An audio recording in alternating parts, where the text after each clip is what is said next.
Bonjour à tous, aujourd'hui nous allons parler d'un roman qui s'intitule L'Histoire sans fin. Il s'agit d'un roman écrit par Michael Ende et publié en 1979.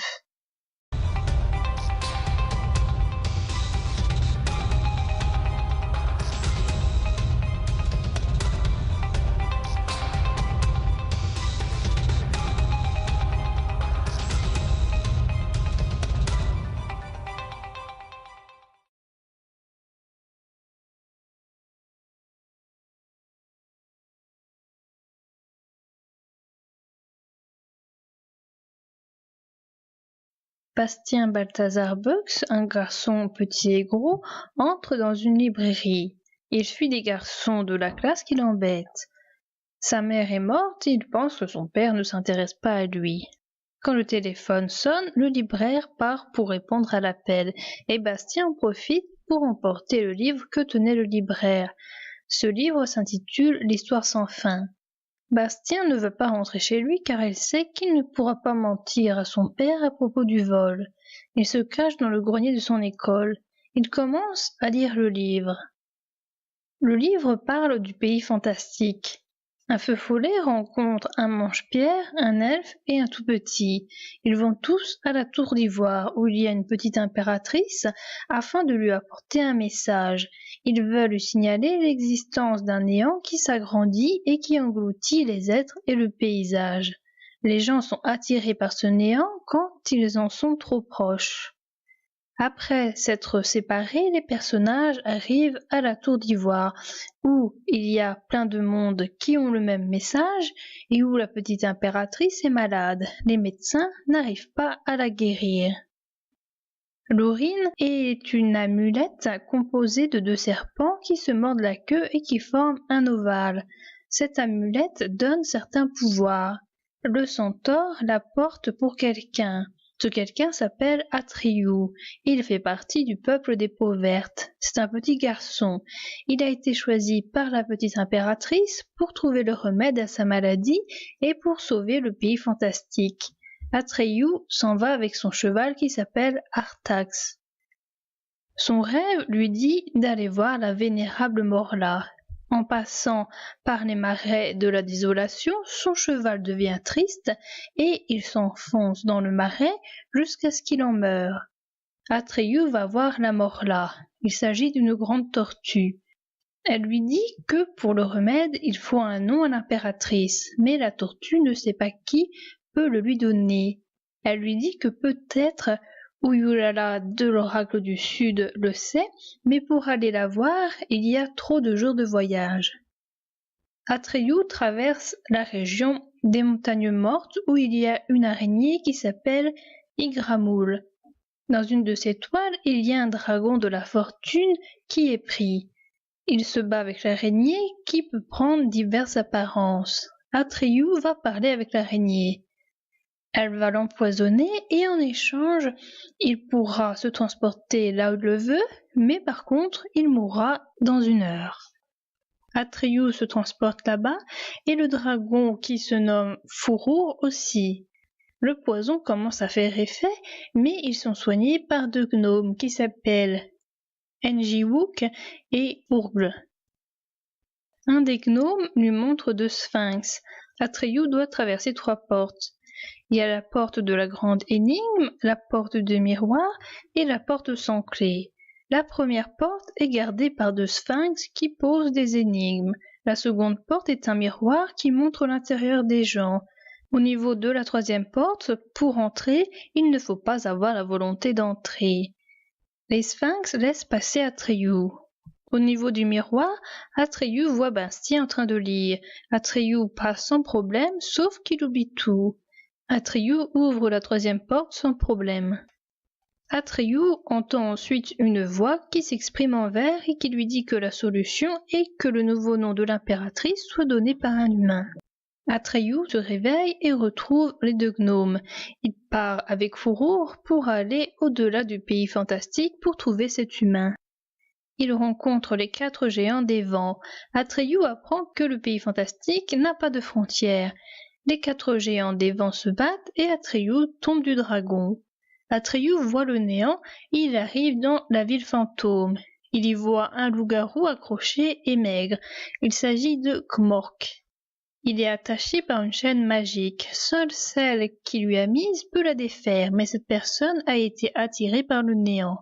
Ce loup-garou lui dit que pour rejoindre les hommes, il faut sauter dans le néant, mais qu'une fois là-bas, il ne sera plus ce qu'il est maintenant et qu'il ne pourra plus revenir au pays fantastique. Une fois dans l'autre monde, les êtres fantastiques deviennent face aux hommes des mensonges ou des idées folles, et ils font peur aux hommes. Furu retrouve Atreyu qui est coincé à cause des crocs du loup-garou qui vient de mourir. Il n'arrive pas à desserrer les mâchoires, le néant s'approche, la mulette touche le loup ce qui lui fait ouvrir les mâchoires et ils peuvent partir. Il décide d'aller voir l'impératrice pour lui dire qu'il n'y a pas de solution. Bastien décide d'appeler l'impératrice Enfant Lune. Atreyu a fait sa mission, même s'il n'en a pas l'impression. Vis-à-vis du néant, la solution est d'aller voir le vieillard de la montagne errante. Tandis que la petite impératrice fait dormir Atreyu, elle se rend là-bas. Elle voit un livre qui est celui de l'histoire sans fin et elle voit aussi un vieillard qui écrit dans ce livre tout ce qui se passe et se dit. La solution serait de créer un nouveau début qui correspondrait à l'histoire de Bastien. Le vieillard écrit le début du roman que nous, lecteurs, nous avons lu. Bastien, qui lit le roman, se rend compte qu'il s'agit de sa propre histoire. Cette histoire va jusqu'à cet instant où le vieillard est en train d'écrire le roman. Bastien entre dans le livre. Il est dans le vide, plus rien n'existe à part lui et la petite impératrice. Il faut qu'il fasse des vœux pour que les choses se recréent. Il faut aussi donner des noms aux choses. Il dit à l'impératrice son désir d'être beau, courageux et fort. Et il le devient réellement. Elle lui laisse Aurine avant de partir. Bastien imagine le royaume. Dans un désert où il y a différentes couleurs, il y rencontre un lion qui s'appelle Graugraman. Partout où ce lion va, il emporte le désert et tout le monde meurt là où il est. Le lion amène Bastien à son palais. La nuit, Bastien remarque que le désert disparaît et que le lion se pétrifie. Le lendemain, Bastien retrouve le lion vivant. Il ne se pétrifie que la nuit. Bastien donne un nom à une épée. Il va l'appeler Sikanda. Cette épée saute d'elle-même de son fourreau. Le lion lui parle du temple aux 1000 portes qui est un labyrinthe. Pour en trouver l'entrée, il faut la désirer. Pour en sortir, il faut trouver son véritable désir. Pour trouver ce dernier, il faudra aller d'un désir à l'autre, le dernier étant le désir véritable. Bastien s'en va. De désir en désir, il va de pièce en pièce. Il donne ainsi vie à Atreyu et au dragon. Il y a une compétition comportant différents exercices. La loi dit qu'il faut être correct, loyal et rester maître de soi. Bastien se bat contre le preux Inrek. Ils font plusieurs épreuves, mais ils sont toujours à égalité. Bastien décide de traverser le lac des larmes, qui dissout tout pour montrer son courage. Le chevalier ne veut pas, il se bat contre Bastien à l'épée. L'épée de Bastien sort de son fourreau. L'épée enlève l'armure du chevalier et coupe son épée. Le preux Inrek disparaît. Pour gagner l'estime d'Atreyu et satisfaire la demande de Kerkobad vieil argent, Bastien invente des histoires. Dans la ville d'Armagante, il y a une bibliothèque avec les œuvres de Bastien. Bastien retrouve le chevalier qui a perdu la princesse Oglamar que son combat devait conquérir. Il lui invente une histoire de dragon qui aurait enlevé la princesse, ce qui se déroule réellement. Atreyu propose à Bastien de l'aider. Atreyu monte sur le dragon. Bastien monte sur Jisha, une mule, et il part avec des chevaliers. Le but d'Atreyu et de Furu est de trouver le chemin du retour pour Bastien. Aurine donne du pouvoir, mais il enlève peu à peu les souvenirs de Bastien qui ne veut pas l'admettre. Le groupe rencontre un peuple de vers qui vivent sous terre et qui remontent la nuit pour construire des édifices en argent. Bastien les transforme en papillons et leur donne un autre nom. Le lendemain, ils sont transformés en mythes et ils détruisent les édifices qu'ils ont faits. Bastien perd ses souvenirs et il ne veut plus aller dans son monde. Le groupe tourne en rond et revient sans cesse sur leurs pas car Bastien n'a plus de désir. La mule lui dit qu'il désire aller vers l'enfant lune. Bastien veut y aller bien que Fourrour lui dit qu'on ne peut voir la petite impératrice qu'une seule fois. Des princes de différentes régions viennent à Bastien et lui demandent de raconter à chacun une histoire. Bastien dit qu'il ne peut pas le faire tout de suite, mais il veut bien qu'il l'aide à trouver la tour d'ivoire. Ils arrivent dans une forêt où il y a un château qui est appelé la main voyante. Il y a une magicienne qui s'appelle Xaïde. Atreyu propose à Bastien de prendre Aurine. Bastien refuse en pensant qu'il s'agit de jalousie. Le convoi a été attaqué et les 3 chevaliers ont été pris. Bastien doit se rendre au château et être l'esclave de Xaïde, sans quoi elle torturera ses amis. Pour tromper la sorcière, le convoi se dirige en sens inverse tandis que Bastien, Atreyu et Fourrour se dirigent vers le château. Bastien arrive à délivrer les 3 chevaliers. Xaïde dit vouloir le servir. Bastien lui dit de venir avec lui à la tour d'ivoire. Atreyu et Fourrour sentent le piège et le disent à Bastien. Bastien s'énerve et Atreyu et Fourrour font demi-tour. Xaïde offre à Bastien une ceinture qui le rend invisible. Elle lui révèle qu'Atreyu veut lui voler l'amulette. Bastien a la visite de 6 chouettes envoyées par la mère de la divination. Les 3 maîtres de la divination profonde ont besoin de Bastien pour résoudre une question qu'ils n'arrivent pas à résoudre. Ils veulent savoir qu'est-ce que le pays fantastique. Puis peu à peu, ils vont demander à voir le livre de l'histoire sans fin. Bastien, grâce à une pierre qui illumine le ciel, leur montre le livre qu'il y a dans le grenier de son école. On apprend à Bastien que la petite impératrice n'est pas dans la tour d'ivoire. On ne sait pas où elle est. Bastien décide d'aller voir Atreyu et Fourrour avec sa ceinture d'invisibilité. Il les surprend en pleine conversation. Ils veulent lui prendre l'amulette. Bastien demande aux 3 chevaliers de prendre Atreyu s'il venait pour lui voler son amulette. Il demande au géant cuirassé de capturer Fourrour. Atreyu et Fourrour tombent dans le piège. Bastien les bannit.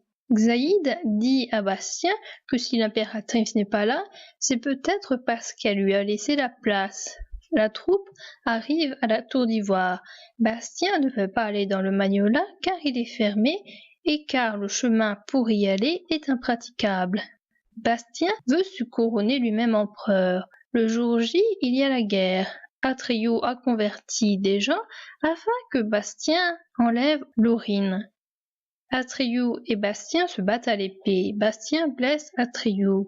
Un feu se déclare et détruit la tour d'ivoire. Maintenant, le but de Bastien est de poursuivre Atreyu. Bastien arrive dans une ville où sont les anciens empereurs. Ce sont des hommes comme Bastien qui maintenant ne désirent plus rien. Donc, ils ne peuvent plus se rendre chez eux. Ces hommes ont voulu eux aussi devenir empereurs. Ces hommes ne peuvent plus parler. Ils jouent au jeu des probabilités qui contient 26 lettres qui leur permet d'écrire des histoires.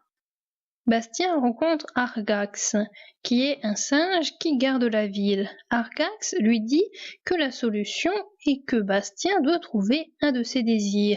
Pour cela, il doit tout d'abord traverser la mer de brouillard. Bastien monte sur un bateau et s'engage comme mousse et il arrive sur l'autre rive. Bastien entre dans la maison changeante. Dans cette maison, il y a la dame Aiuola qu'il prend pour sa mère. La maison change d'architecture, mais elle change aussi les êtres. Bastien trouve son véritable désir, qui est d'aimer. Mais pour y arriver, il faut qu'il boive de l'eau de la vie. Bastien ne se souvient que de son nom. Il ne se souvient plus de sa mère et de son père. Il ne reste plus à Bastien qu'un seul vœu. Bastien s'en va de cette maison. Il rencontre Yor, qui est un mineur de la mine aux images. Les images sont les rêves oubliés des hommes. Bastien doit chercher dans le noir son image. Il trouve une image de son père. Il en oublie son propre nom. Il part. Bastien rencontre les mythes. Elles lui en veulent car elles n'ont plus de règles. Elles veulent soit que ce soit lui qui les dirige, soit qu'il leur donne leur forme originale. Le bruit que font les mythes font éclater l'image. Les mythes partent car Fourrour et Atreyu arrivent. Bastien défait Laurine et il se retrouve à l'intérieur de l'emblème. Fourrour et Atreyu arrangent son entrée. Bastien boit l'eau de la vie et a le souhait de voir son père. Il se retrouve dans le grenier de son école. Il va voir son père. Bastien apprend qu'il n'est absent que depuis hier. Il remarque qu'il aime son père. Bastien va voir le libraire. Lui aussi est entré dans l'histoire sans fin et en est ressorti. Il lui dit que pour revoir l'impératrice, il faut lui donner un nouveau nom et qu'il peut se transporter là-bas tant qu'il le veut. Le livre contient différents jeux. La première lettre de chaque chapitre a un lien avec sa position dans l'alphabet. Ainsi, pour le chapitre 1, le premier mot commence par un A. Pour le chapitre 2, la première lettre du premier mot est un B. Pour le chapitre 3, la première lettre du premier mot est un C, etc., etc. Dans le chapitre introductif, nous avons tout d'abord des lettres qui sont écrites à l'envers. Il s'agit du message écrit sur la vitre du magasin que Bastien lit à l'envers. Le nom complet de Bastien contient 3B et le nom complet du libraire contient 3K. Dans ce livre, il y a plusieurs livres. Il y a celui que nous lecteurs nous tenons, il y a le livre volé par Bastien et il y a le livre que tient le vieillard de la montagne errante. Il y a une première partie dans laquelle Bastien et le livre sont dissociés. Les passages où l'on parle de Bastien sont en gras et les passages lus par Bastien ne le sont pas. Ensuite, dans une deuxième partie, Bastien est complètement happé par le livre. Il ne fait plus rien dans son grenier, il est entré dans le pays fantastique. Notre livre a une fin, celui de Bastien n'en a pas. Le livre qu'a Bastien a un contenant qui doit changer selon les lecteurs qui ne font pas tous les mêmes actions. Le livre du vieillard de la montagne errante ne se finit jamais car ce vieillard écrit tout ce qui se passe à l'intérieur. L'histoire est sans fin car en plus de Bastien, il peut y avoir d'autres lecteurs et car Bastien ou bien notre lecteur peut y revenir. Ensuite, l'histoire est sans fin car le vieux de la montagne errante la réécrit et écrit aussi tout ce qui se passe.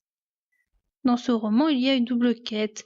Déjà, il y a la quête du pays fantastique, qui est de guérir l'impératrice et de mettre fin au néant. Ensuite, il y a aussi la quête de Bastien, qui est de mettre de l'ordre dans ses désirs. Bastien plonge tellement dans le livre qu'il y perd la notion du temps. Il ne passe qu'une nuit à lire, mais il a l'impression d'être dans ce roman depuis des semaines ou bien depuis des mois. Bastien, dans le livre, n'est plus qu'un héros, il n'a pas de famille, il n'est plus dans son monde, il n'a plus de souvenirs, mais il n'a que des quêtes avec des adjuvants et des ennemis. Bastien a des points positifs. C'est un enfant qui est rêveur, qui a beaucoup d'imagination et qui invente des histoires. Par contre, Bastien a certains aspects négatifs. Déjà, il ne veut pas être lui. Il n'aime pas son physique, il n'aime pas non plus comment il est psychologiquement. Il veut devenir courageux. Bastien pense que son père ne s'intéresse pas à lui, il le fait à tort. Bastien lui-même ne s'intéresse pas à son père, ce n'est qu'à la fin du roman qu'il se demande si le métier du père lui plaît réellement. Bastien est facilement manipulable, comme c'est montré avec la sorcière. Bastien croit avoir du pouvoir qu'il n'a pas, ainsi il veut prendre la place de la petite impératrice.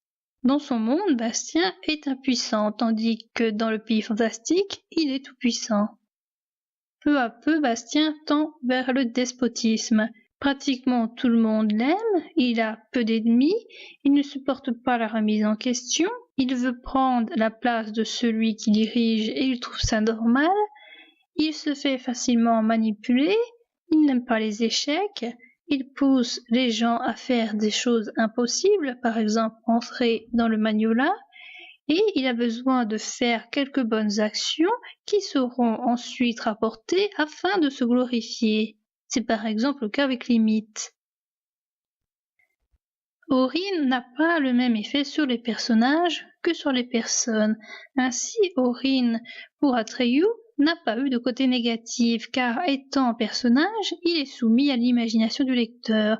Bastien, lui, est un personnage, est un lecteur, et il écrit sa propre histoire, ce qui est dangereux pour lui. Le pays fantastique est mangé par le néant.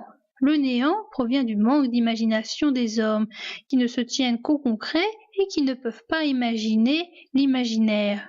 Ils se tiennent au rationalisme.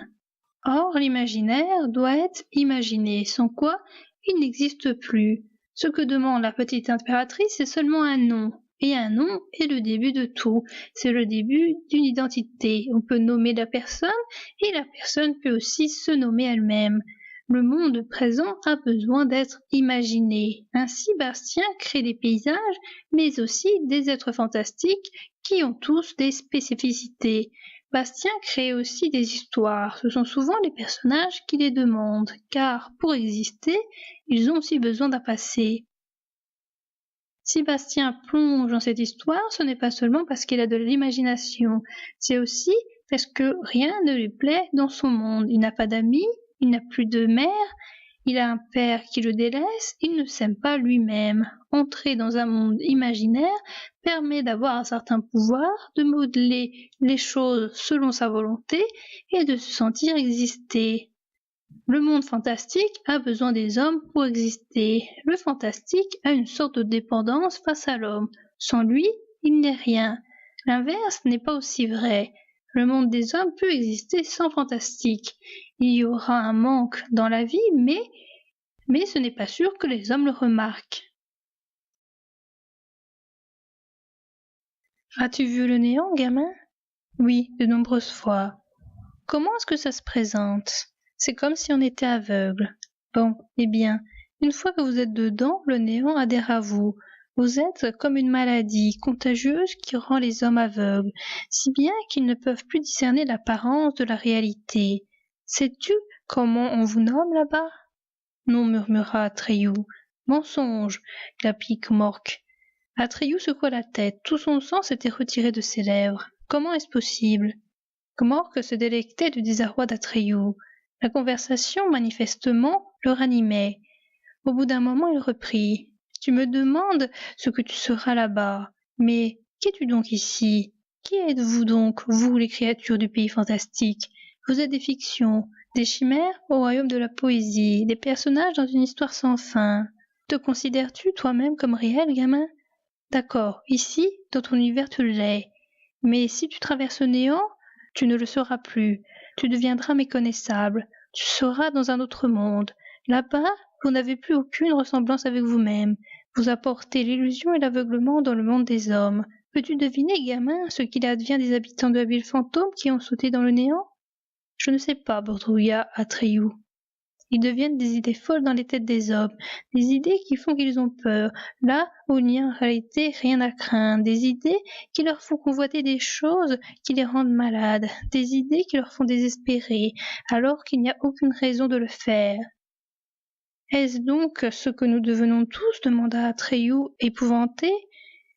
Non, répondit Gmork, il existe de nombreuses formes de folie, d'aveuglement.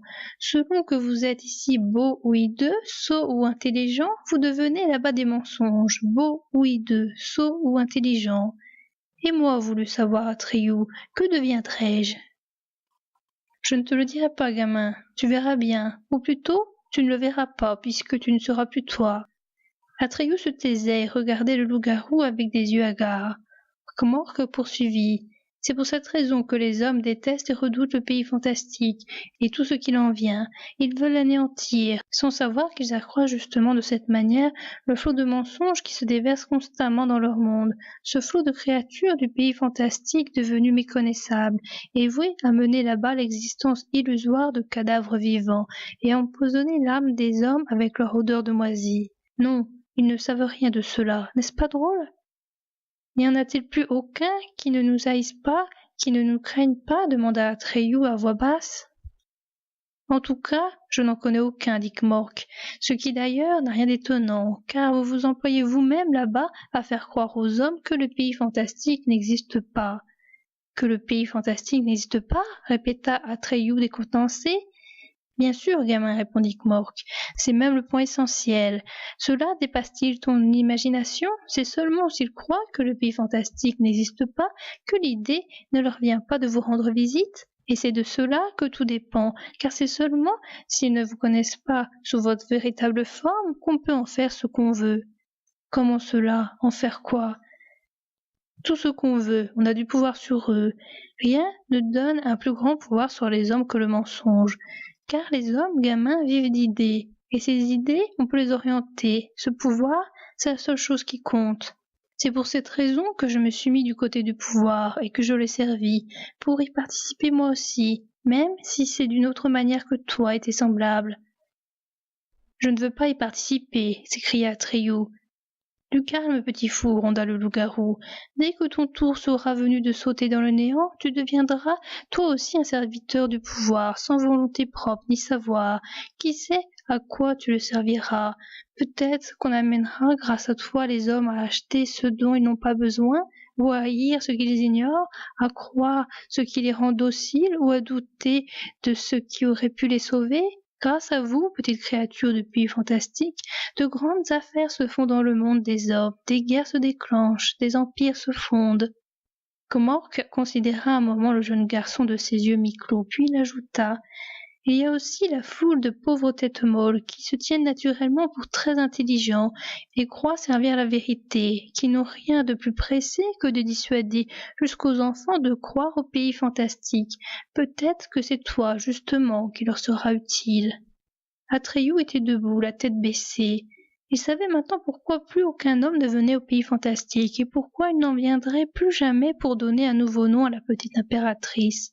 Plus le pays fantastique tombait dans le néant, plus les mensonges affluaient dans le monde des hommes, et c'était précisément pour cette raison que la possibilité que survienne encore un enfant des hommes diminuait à chaque instant.